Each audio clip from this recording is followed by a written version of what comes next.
Dans la vie, il y a plein de bons moments, mais une seule pergola bioclimatique, Biosun. Je savais que ça finirait comme ça. C'est toi qui le dis.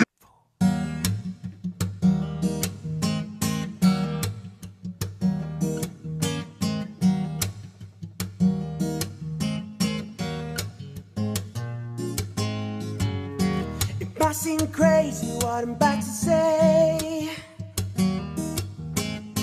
Sunshine's in his head, you can take away. I'm a hot air balloon that could go to space. With the air like I don't care, baby, by the way. Because I'm happy, clap along if you feel like a room without a roof. Clap along if you feel like happiness is the truth. Clap along if you know what happiness is to you. Clap along if you feel like that's what you wanna do. You come back loose talking this and that. Well, give me all you got, don't hold back. I should probably warn you, I'll be just fine. No offense to you, don't waste your time. Here's why. Because I'm happy, clap along if you feel like a room without a roof. Eh bien, quoi de neuf cette semaine? Eh bien, écoutez, deux gros événements à couvrir, notamment le nautisme à Port-Camargue et puis Palavin à Palavas. Allez, je vous laisse regarder le sommaire.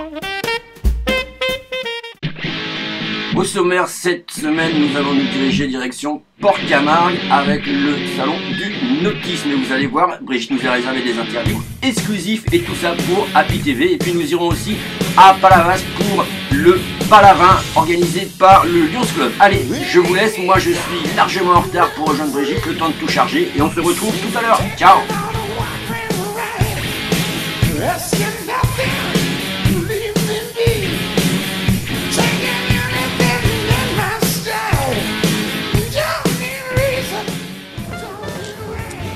Bonjour, vous êtes là. Eh ben moi j'attends Willy comme d'habitude. Et là on est au salon du nautisme. Je vous amène un peu, on va chercher comme d'habitude des gens un peu atypiques, des gens rigolos pour vous distraire un petit peu. Allez, suivez-moi.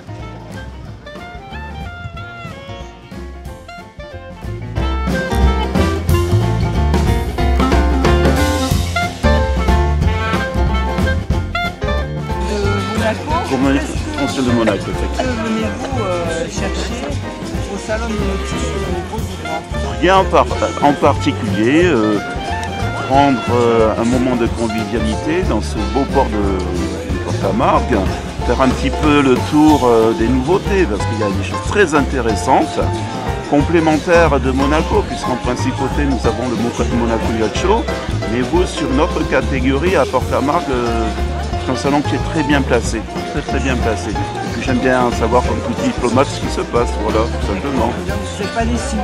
Oh non, pas du tout, très agréable, vraiment. C'est le 21e salon, vraiment. Ça fait la 4e fois que je viens et je viens avec grand plaisir.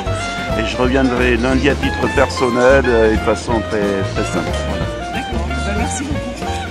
Merci à vous.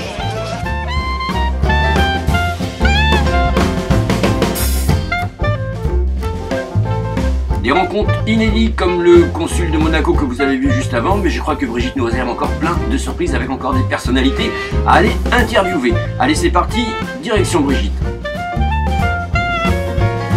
Vous venez d'inaugurer les nautiques de Port-Camargue au Gros-du-Roi. Vous avez l'air très fier de cet événement. Oui, on peut être fier. On peut être fier et puis surtout on peut remercier les professionnels du nautisme parce qu'ils font un très gros boulot. C'est la 21e édition, hein, donc ça veut dire que cette manifestation elle a acquis une vraie notoriété. C'est le plus grand salon du bateau d'occasion et bateau neuf de la côte méditerranéenne, de cette façade méditerranéenne. Et on peut être fier bien sûr au Gros-du-Roi Port-Camargue de détenir ce grand salon, de détenir des professionnels, une filière nautique qui représente 300 emplois et qui est dans une vraie dynamique aujourd'hui. Donc moi, maire du Grau-du-Roi, bien sûr, je soutiens cette filière ardemment, c'est une évidence. Et vous trouvez qu'il y a des valeurs ajoutées amenées par ce salon qui est quand même important? Ce salon est très important, c'est une valeur ajoutée parce que justement c'est montrer le savoir-faire des professionnels et puis c'est montrer ce port de plaisance. Port-Camargue, le plus grand port de plaisance d'Europe, une des plus grandes marinas au monde, vous le savez. Donc il y a beaucoup de visiteurs qui découvrent. On le sait, mais je crois que c'est pas. Il n'y a pas beaucoup de monde qui le sait. Il y a beaucoup de personnes qui découvrent le salon à ce moment-là. Vous savez, on a mis l'accent sur la communication cette année. On a pour la première fois édité un supplément en quadricouleur 8 pages. Et puis on a cette année un vrai privilège. On reçoit sur les quais, et j'invite tous les Gardois, tous les Montpelliérains à venir nous rendre visite, une très très belle exposition en plein air sur le quai La Pérouse. C'est pour les 40 ans du Conservatoire du Littoral. Des photographies, 40 photographies aériennes, c'est de toute beauté. Donc il faut vraiment venir sur les quais à Port-Camargue dans ce week-end bien sûr de Pâques, mais dans les semaines qui arrivent aussi. Et en plus vous avez de la chance parce que le temps est au rendez-vous. Il va faire très beau. Oui, il va faire très beau. C'est un lieu de promenade vraiment. Bon, les moustiques très peu, vous voyez, on est quand même tranquille. Non, non, vraiment, c'est un grand rendez-vous de la mer, des amoureux de la mer, des passionnés. Très bien, ben merci beaucoup. Merci. Interview très sérieux de Brigitte avec ses deux personnalités, mais on a le droit aussi un petit peu de se détendre, non? Qu'en pensez-vous? À la bouteille, elle est où? La bouteille de survie. Quelle bouteille? La bouteille de survie, il faut qu'on la boive d'abord. Ah oui, mais elle n'y est pas là. Les filles, c'est le jour, on va bronzer. Alors là, Natacha, montrez-nous que je vous vois, les filles, là. Montre-toi. Voilà. Allez. Attends. Trois cafés l'addition. Chérie, oh, bébé, regarde. Après ce moment de pause et de rigolade, nous allons maintenant vous faire découvrir quelque chose d'exceptionnel. Et oui, si vous avez 1 million d'euros à dépenser, eh ben c'est par ici que ça se passe. Allez, visite guidée avec Brigitte et Claire. Présente-nous ce magnifique bateau. Alors on est sur un Absolute 64, donc un chantier italien. Qui fait 24 mètres, c'est ça? Non, celui-là il fait 20,70 m en longueur, 5,20 m en largeur. On doit avoir à peu près 70 m² habitables. Donc pas besoin d'équipage. Pas besoin d'équipage. On est sur moins de 4 mètres, on peut le piloter soi-même. Alors ça c'est le tableau de bord. Le poste de pilotage. Le poste de pilotage. Avec toutes les commandes. Waouh. Ouais, poste de pilotage assisté. C'est pire que l'avion, non? Oui, c'est bien compliqué. Mais on est assisté par des GPS, plein de systèmes maintenant numériques et très pratiques. Et donc, ici c'est le salon. Le salon, voilà. Qu'on laisse ouvert mais qu'on peut fermer quand il fait pas beau temps. On a un salon extérieur avec une cuisine extérieure. Et là on va descendre dans la partie habitable.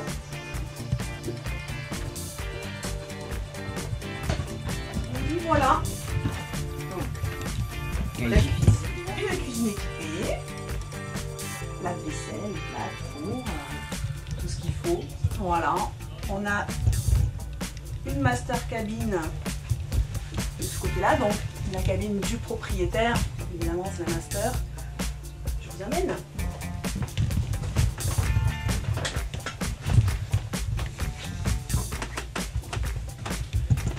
Donc là, c'est la master cabine, la plus grande. Donc là, c'est ma chambre. Voilà. Chaque cabine a sa salle d'eau privée, évidemment. Ah, sympa, lui. Grand hublot. Il est plutôt rare. Voilà, vous avez une salle de douche.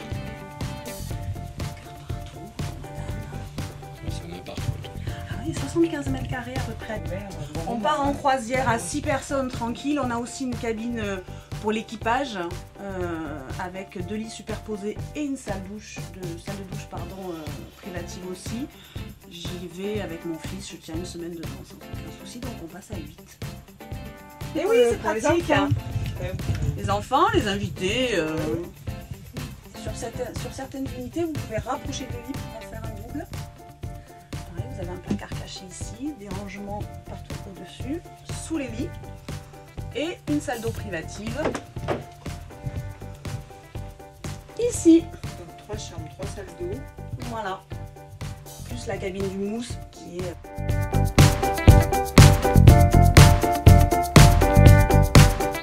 Pendant que Brigitte se prélasse sur son yacht à 1 million d'euros soldé 990 000, moi je suis toujours en retard et on se dirige directement direction Palavas pour le Palavin organisé par le Lions Club.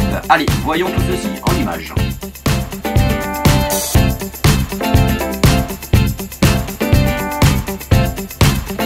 Bonjour Brigitte.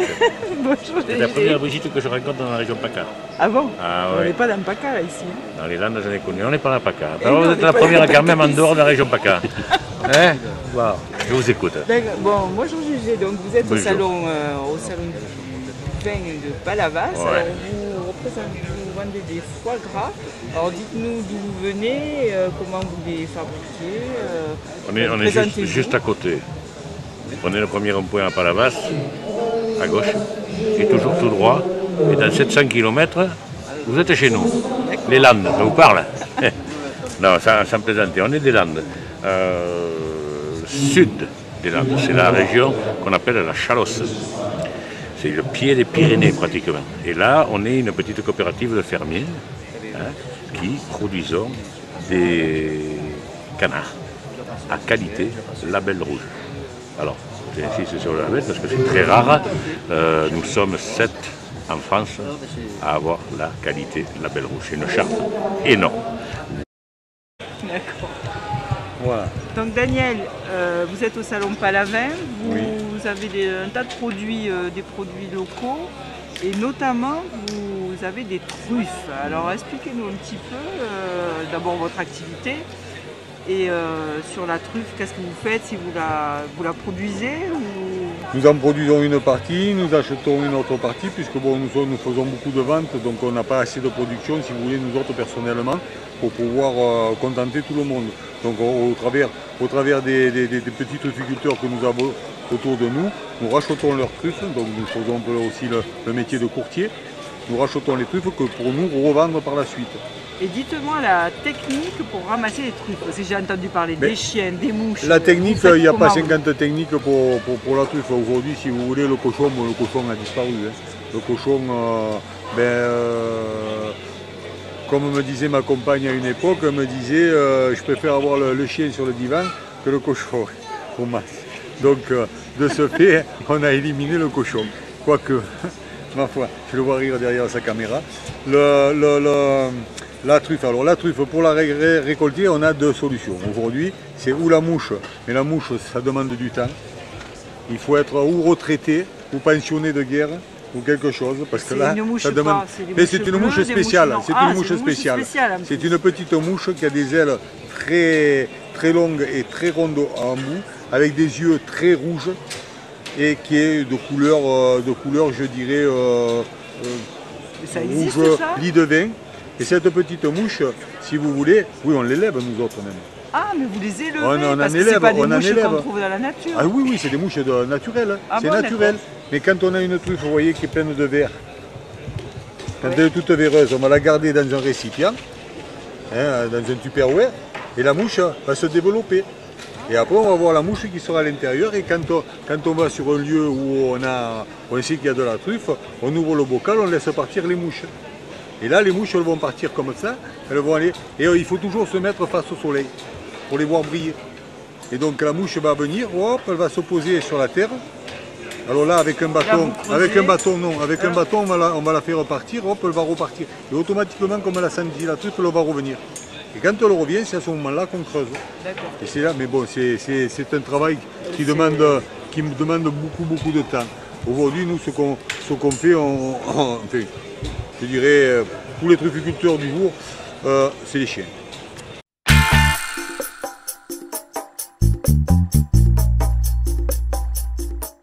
Première édition du Palavin organisé par le Lions Club, mais je vous assure qu'on a rencontré que des gens exceptionnels et magiques Et si maintenant on allait rencontrer la fameuse organisatrice. Dire bonjour, donc vous êtes l'organisatrice du salon Palavin. Est-ce que vous pouvez nous en dire deux mots? Quel est son objectif et puis son histoire? Très bien. Merci de vous être déplacé pour notre projet. Donc l'organisatrice, mais je ne suis pas seule puisque nous sommes un club de 28 membres féminins. Et nous avons décidé, le club de Palavas Méditerranée, d'organiser ce salon au profit des enfants atteints de cancer de l'association ARAC au niveau du CHU de Montpellier, ainsi que l'association Améthyste, qui sont également parmi nous aujourd'hui, pour les enfants autistes, dont l'école se trouve sur Palavas. Je remercie tous les sponsors et les vignerons qui ont bien voulu nous soutenir dans ce projet. Donc pourquoi le vin? Pourquoi le vin? Parce que nous sommes dans une région de vin. Je trouve que nous avons des produits qui sont exceptionnels. Et j'avais envie de leur rendre hommage et puis de les mettre en avant. C'est la première fois? C'est la première fois, c'est vraiment un premier salon. Donc c'est le salon des vins médaillés d'excellence. Pourquoi? Parce que jusqu'alors, il n'y a jamais eu, pour l'instant, un salon de vins médaillés d'excellence. D'accord, merci. Merci à vous.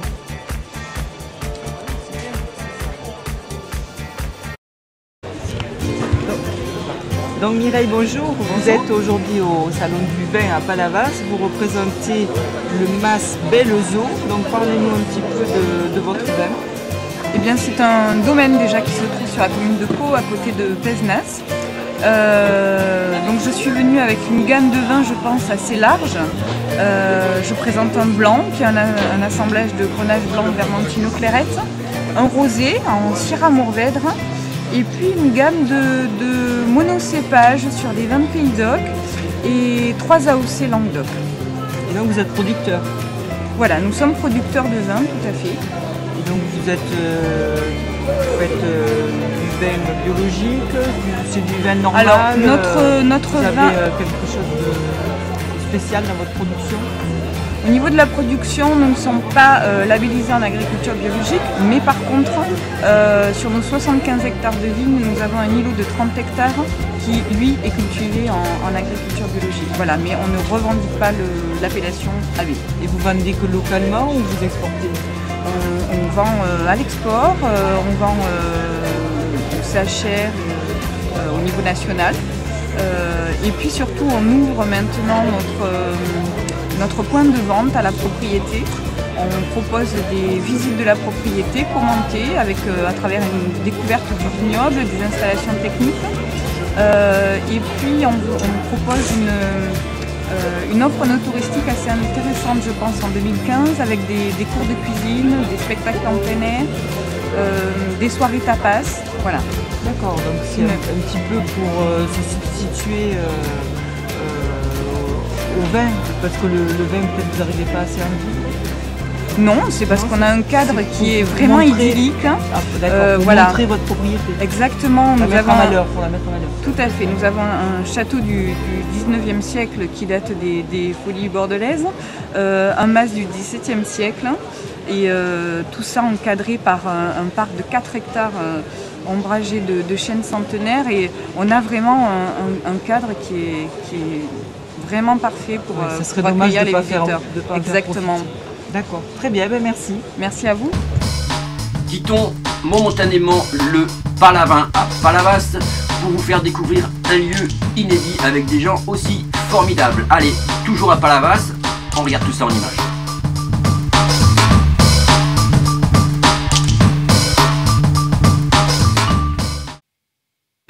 Donc bonjour, nous sommes avec Maurice et Roger qui sont directeurs et chefs restaurant L'Artimon à Palavas. Ils vont nous présenter leur établissement et nous dire un petit peu quelles sont leurs spécialités. Nous, les spécialités ici, c'est la bouillabaisse et surtout 95% de poissons et de crustacés. Frais. Frais. Oui, on travaille qu'avec du poisson frais, des viandes fraîches, des viandes filet de bœuf de l'Aubrac. On a tous les garnitures, essayant de changer à chaque saison pour avoir la fraîcheur tous les trimestres. Voilà. Et Maurice, présente. Voilà, ben moi en tant que directeur, donc je suis là depuis 1998 aujourd'hui. Donc on a un établissement situé au premier étage à Palavas avec une vue panoramique à 180 degrés sur la mer, hein, bien sûr. Hein. Une équipe de 15 personnes. On est ouvert tous les jours, toute l'année, midi et soir, voilà, 7 jours sur 7. Hein. Essentiellement une clientèle d'habitués, hommes d'affaires, famille. On organise tout, mariage, anniversaire, voilà, toutes sortes d'événements. Et donc là, gros week-end de Pâques? Week-end de Pâques, oui, toujours un très gros week-end, bien entendu, comme tous les week-ends chez nous, tous les week-ends. Ouais. Très bien, bah, écoutez, merci beaucoup. Ah, merci bien à vous. Il faudra couper les plans. Quittons ce fameux restaurant à Palavas pour se retrouver toujours, et oui bien sûr, au nautisme, il y a tellement de choses à vous faire découvrir que on n'a pas fini. Allez, je pense que Brigitte est en très bonne compagnie pour une nouvelle interview et vous allez voir, c'est le coup de gueule du salon. Par l'argent, on a le droit de faire n'importe quoi, mouiller son bateau dans une aire protégée, c'est pas normal. On défend l'environnement, on fait pas payer. On n'est pas là pour payer. C'est très dur à faire accepter à tous nos papis, mamies qui font du bateau. Vous voyez que 70% des bateaux font moins de 8 mètres et que les gens sont là pour faire du plaisir, du loisir. Ils ne pourront même plus aller bicher ou se promener sur des aires protégées comme les Spillettes ou ailleurs. Bon, à l'heure actuelle, on n'en est pas là. Il n'y a que 2 zones. La Corse et Et ça devait rentrer en vigueur quand? Quand le décret d'application de la loi sera paru. Mais vous vous battez pour que tout le monde se bat, pas. mais nos politiques sont avec nous à l'heure actuelle. C'est surtout ça. Hein. Aussi bien le président de région, Damien Alary, que le député maire de Sète. Il n'y a plus rien à voir avec la politique. C'est les gens qui défendent le littoral et la liberté de la mer.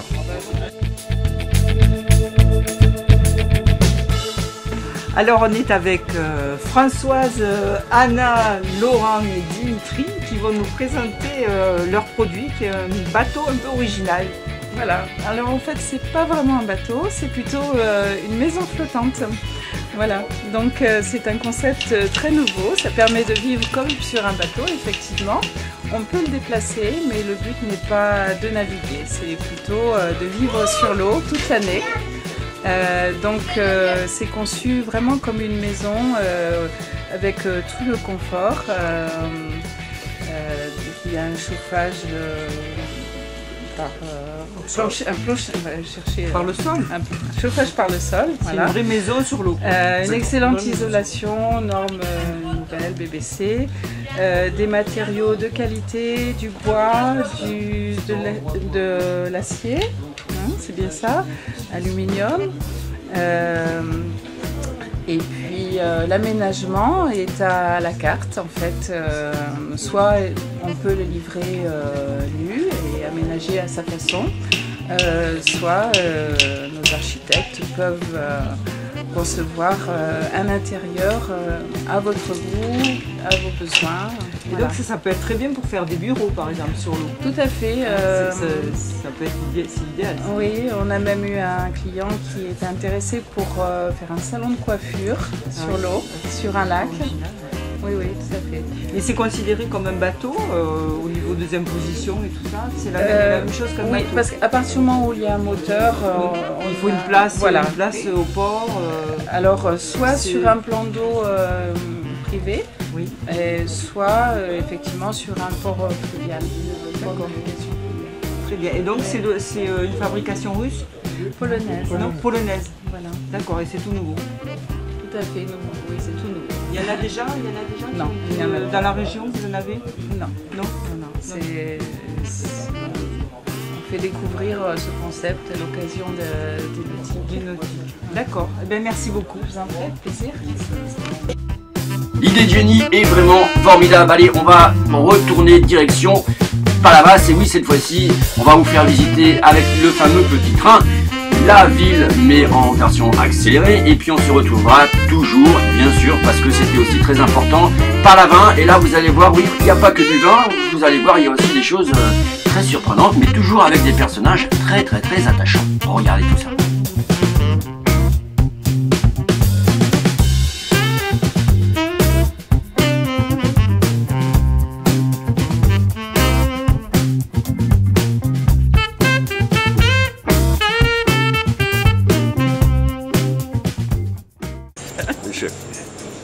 Bon Lionel, bonjour. Vous êtes au salon des vins médaillés de Palavas et vous vendez des escargots. Alors expliquez-nous pourquoi votre présence ici. Alors notre présence ici parce qu'on fait pas mal de salons avec le Lions. Donc nos produits ont maintenant une certaine réputation. Donc on est plus que vendeurs, c'est-à-dire qu'on est producteurs. En fait on n'est pas vendeurs du tout, on élève nos animaux, on les nourrit, on les cuisine nous-mêmes. Et après, on vient les présenter sur les salons. Et vous êtes de quelle région? Alors on vient du Cantal, Aurillac. D'accord. Et donc c'est la première fois je crois que cette manifestation, mais vous avez déjà fait d'autres styles. Voilà, alors. Vous êtes déjà venu sur la région? On vient déjà sur la région, on est déjà venu sur Montpellier, on fait quelques salons dans le coin. D'accord, merci. Le but c'est de nous retrouver. Voilà, merci beaucoup. Voilà.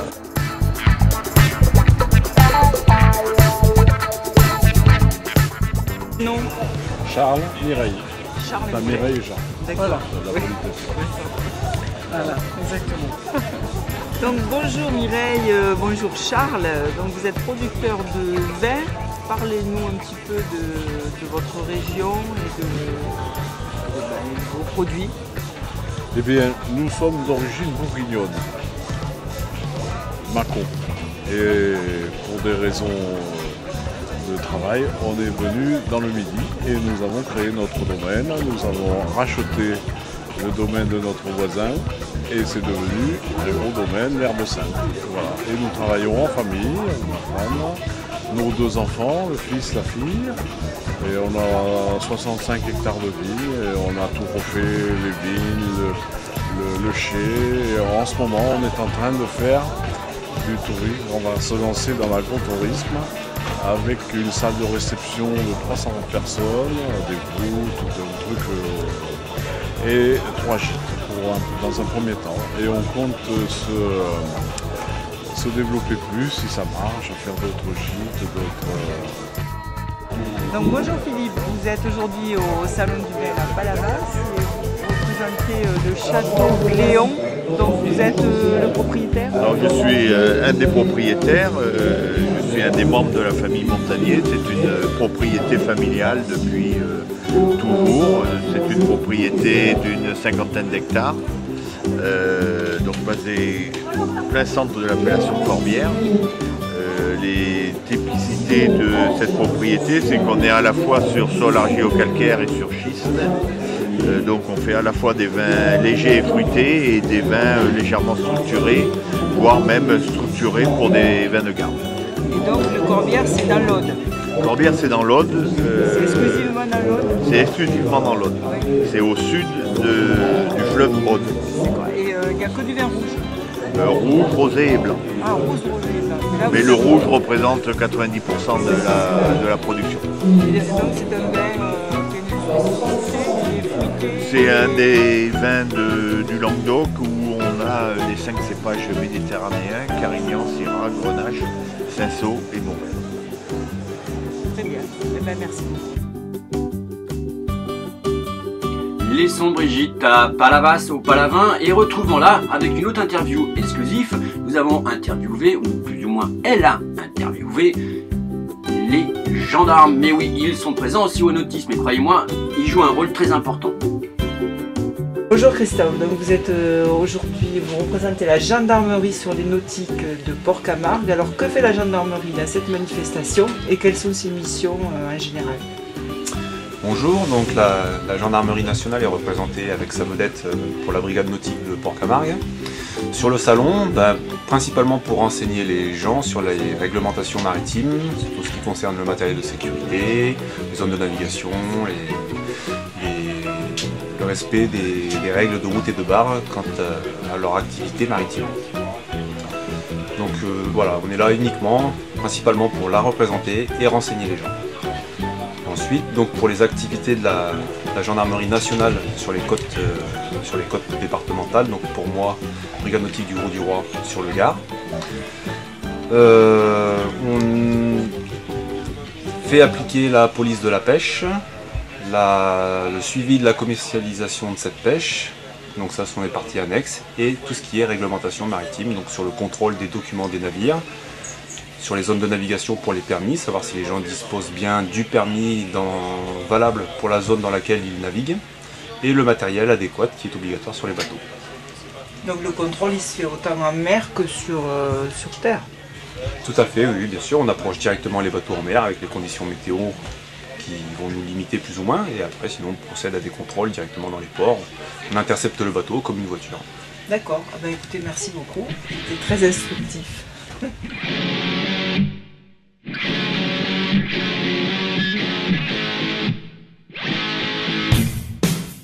L'origine de cette manifestation, depuis combien de temps elle se fait, et son déroulement, son organisation. Simplement, l'origine, c'est une simple réunion, une simple rencontre, mais dans une époque tout à fait différente où on n'avait pas le net pour communiquer. Donc il nous semblait, et c'était justifié, de subir un déficit de situation locale, géographique, c'est-à-dire que personne ne savait où se trouvait Port-Camargue, donc c'est le premier port d'Europe. Donc la rencontre a débouché sur l'idée de créer un centre de l'occasion méditerranéen. Donc créer un salon méditerranéen de l'occasion qui est devenu le premier salon en conséquence et en quantité de bateaux exposés sur la Méditerranée. Donc la genèse justement c'est ça, une rencontre de professionnels qui crée une association pour revendiquer un territoire, se faire connaître, communiquer. Car encore une fois nous étions hors internet. D'accord, combien de mois de travail il y a là pour l'organisation de ce salon? Beaucoup de travail, je vais vous dire. C'est un salon, on va préparer le prochain à la clôture de celui-ci. C'est 12 mois de travail, ce sont des employés à l'année, sur 12 mois. Donc c'est un long travail, c'est un gros budget également, car c'est de l'événementiel certes, mais avec des conséquences économiques très importantes. Donc des implications institutionnelles, la ville, la région, le conseil régional, gare, les chambres de commerce, tout un module qui fait qu'on arrive, on aboutit à une 21e édition, qui traduit également le succès de ce salon. 80% des exposants chez nous nous rejoignent chaque année. Beaucoup de subventions? Non, pas suffisamment, évidemment. Ouais, évidemment. Vous savez, non, mais vous savez, la subvention, on la connaît puisque tout membre a accès à nos comptes, évidemment. Non, la subvention, si vous voulez, elle est difficile en ce moment parce qu'on est dans une réalité économique où nos hommes politiques ont du mal avec leur budget, évidemment. Donc on est en quête, on est en recherche constante de subventions. Si on a un budget, pour être clair, vous savez, le budget des salons nautiques, c'est plus de 200 000 € pour le mettre en place. C'est-à-dire qu'en fin de salon, j'ai 200 000 € vulgairement, comme on dit, dehors et à recouvrir. J'ai 50 et quelques mille euros de subvention. Donc vous voyez que de toute façon, il y a un delta. Donc nous sommes des gens autonomes. Et la subvention argent public, elle est justifiée car la plaisance est un grand monde économique. C'est beaucoup d'emplois. C'est le premier emploi dans le Languedoc. Il faut quand même le savoir, puisqu'on a la chance dans le Languedoc, suite aux décisions de De Gaulle, d'avoir de très très grands ports. Donc aujourd'hui, économiquement, c'est comme ça, on pèse plus fort que la pêche. On ne le sait pas, mais c'est la réalité économique. Donc il y a de l'emploi, c'est pour ça qu'on a des formations trans-emploi, un regard pour les jeunes pour venir et leur dire, là, on peut vous employer, il y a de l'emploi à pérennité 12 mois sur 12, puisqu'un bateau il est à marée, mais il faut s'en occuper. Nos clients sont absents, ils travaillent pour payer les bateaux, et nous, pour les entretenir. Donc des vendeurs, ce sont des particuliers ou des Ça, c'est la bonne question. Alors, je dirais que c'est un salon professionnel, organisé par des professionnels. On a voulu garder une petite vitrine particulière, mais qui s'amoindrit un petit peu, c'est notre volonté. Aujourd'hui, il y a 15% des bateaux exposés à cause j'entends. En gros, c'est une unité qui sont des bateaux particuliers. Le reste, c'est un challenge de professionnels, avec des conséquences, car on pense sincèrement qu'un pro, il est là pour conseiller, bien préparé. Partir sur la mer, c'est agréable, encore faut-il que le bateau soit prêt et mis en sécurité. Donc des belles retombées? Toujours, encore une fois, dans le lien des 21 ans d'action sur ce salon. On arrive de toute façon dans les belles années à 30% des bateaux en intention de vente. 30%. Voilà. 30% sur Ça, combien? 600 à peu près, c'est ça? oui, c'est 30%, quoi. C'est 30 sur 100 qui sont, si vous voulez, marqués comme chez moi. Par exemple, un exemple, vous passez sur le quai, c'est pas une langue de bois, c'est marqué réservé. Ça veut dire que les gens sont passés, ont mis un chèque, une intention d'achat. Ensuite, le bateau, il faut le préparer. C'est quelque chose qui bouge, qui est habitable. Donc il y a plein de choses à faire autour. Et puis on répond à une demande. Il y a peut-être des améliorations apportées avant la livraison du bateau, à la demande du client. Une climatisation, plein de choses, comme un peu la maison. 30%. Mais ensuite, on a 3 semaines de travail, ce qu'on appelle vulgairement les retours dans le commerce, à savoir des gens qui sont à la maison, qui réfléchissent et qui font une contre-proposition. Voilà, donc on arrive à un marché très important. C'est le moment ou jamais pour choisir son bateau, car un bateau acheté sur le salon, il est livrable dans 30 jours ou 35 jours pour être prêt à naviguer. Et après, bah, c'est l'été. Et la capitainerie, elle joue un rôle dans ce salon? Il y a une application de la capitainerie. Alors nous sommes totalement indépendants de la régie portuaire, dans ce sens où les pros s'organisent, les ventes sont indépendantes. L'appui se fait sur le plan stratégique du bassin, le port, la réponse appropriée, comment ça se passe à Port-Camargue. Le port, il est génial, il est propre, il est bien monté, il est élégant, il est accueillant, il est sans risque. Ensuite, les questions, c'est le prix de l'emplacement, comment ça se passe, accessibilité à une place ou pas, disponibilité d'un emplacement, tout ça on le gère en interne avec la capitainerie. Ça c'est la relation professionnelle. Mais le salon est indépendant, on se sert du plateau, et ce que l'on veut évidemment, c'est que puisqu'il n'y a aucune raison, le port est génial, il est magique. Donc on reste à Port-Camargue. Ok, merci. Et vous Jean-Pierre, le rôle d'un attaché de presse dans une telle manifestation? Eh bien, le rôle d'un attaché de presse, c'est que vous soyez là, vous voyez. Voilà. Le rôle d'un attaché de presse, c'est de faire en sorte qu'on parle de l'événement un maximum dans la presse. Donc moi, mon travail en amont commence à partir du Salon Nautique de Paris, où je prends les contacts, j'envoie les premiers communiqués pour la presse magazine, tous les magazines, Voiles et Voiliers, Bateaux, Voile Mag, tout ça. Donc je construis après un dossier de presse et puis chaque année on essaie de mettre un exergue, à part la vente des bateaux, les événements ou les invités qu'on a un peu prestigieux. On a des navigateurs, certaines années on a eu Michel Desjoyaux, on a eu des aventuriers qui avaient fait l'Antarctique à la voile. Là, ici, cette année, on a Quito de Pavan qui a terminé 3e dans la dernière route du Rhum et qui a fait une conférence hier et qui a présenté son bateau avec lequel il va participer au prochain Tour de France à la voile, avec d'ailleurs des équipages de jeunes régatiers méditerranéens. Donc voilà, on essaie de faire en sorte que les journaux soient là, que les télés, les radios, que tout le monde parle de l'événement. Et Jean-Luc est content? Jean-Luc est content de l'attaché de presse? Alors Jean-Luc, je présume qu'il est content puisque c'est la 10e année que je suis attaché de presse. Alors je présume, posez-lui la question. Qu'est-ce qui nous arrive, Jean-Pierre? Bien sûr que nous sommes contents. On en parle, on travaille, on se corrige, mais c'est une collaboration. On a nos exigences. Il a un peu les siennes aussi, n'est-ce pas? C'est normal. Et puis surtout, il connaît son métier. Donc depuis qu'il est là, en fait, il nous a apporté bien sûr dans la communication parce que c'est un monde que nous ne connaissons pas. C'est un autre métier. Il a les liens, il a les contacts, il est là pour ça. On est vigilant comme lui il l'a. C'est bien, c'est bien. Oui, c'est une bonne. Voilà. On fait bonne équipe. Voilà. Je crois que chaque année, on a de bonnes retombées presse. Voilà. Donc chaque année, je lui dis pour mettre un peu la pression, je lui dis peut-être à l'année prochaine. Oui, mais moi je lui dis pareil. Voilà. Qui te dit que l'an prochain je vais être là? Bon, merci beaucoup. Okay.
keep on giving. What is this I'm feeling? If you wanna live, I'm with it.